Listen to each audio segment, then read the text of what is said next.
Sisonpi Hypnosis. Écrit par Julien Guéot. Et lu par Charlie de Brémec.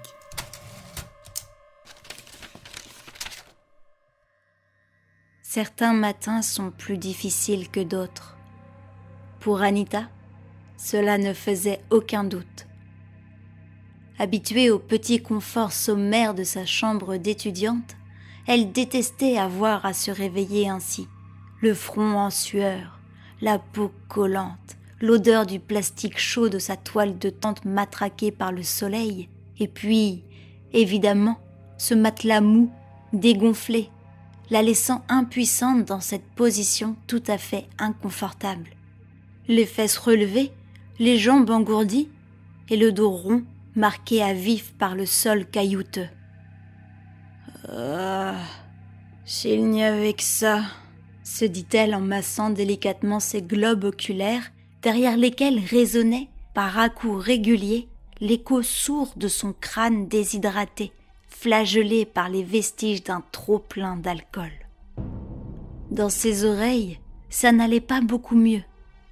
Un son aigu et monotone, aussi désagréable qu'un Larsen de violon désaccordé, s'était installé, bien à l'aise, dans son trône d'acouphènes. « Bon, se dit Anita, je vais boire 3 litres d'eau et ça ira mieux. » Elle fouilla sa tente, tâtant de droite à gauche pour y trouver son sac. Rien. Son sac n'était pas là. Merde. Elle tenta de se souvenir, mais rien n'y faisait. Sa mémoire ne parvenait pas à remonter plus loin que ce moment où, après avoir mangé une sorte de méchoui végétarien servi dans un pain rond, elle s'était approchée de la scène de concert pour écouter ce nouveau groupe dont tout le monde parlait à la fac. Sisonpi Hypnosis.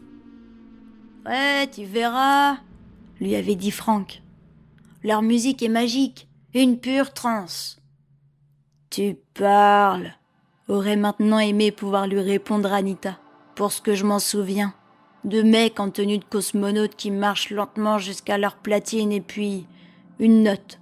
Juste une note et plus rien. Blackout. Déconnecté là, Anita.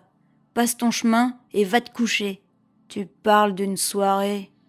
Elle se glissa tant bien que mal jusqu'à la porte souple de sa tente, attrapa le guide de la fermeture à glissière et ouvrit. Un vent d'air frais s'engouffra autour d'elle. C'était bon. L'acouphène sonnait encore dans ses tympans, et sa gorge desséchée réclamait son litron d'eau.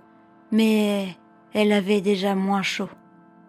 Elle se leva, enfila une paire de tongs, boita jusqu'à l'allée centrale du camping et se dirigea vers les robinets alignés à l'entrée du festival. Elle ne croisa personne sur son chemin, pas même un joueur de djembé ni un mec bourré allongé par terre. Personne. Tout était vide. Quand elle arriva au robinet, elle passa sa tête sous l'eau fraîche, mouilla ses cheveux et but jusqu'à plus soif.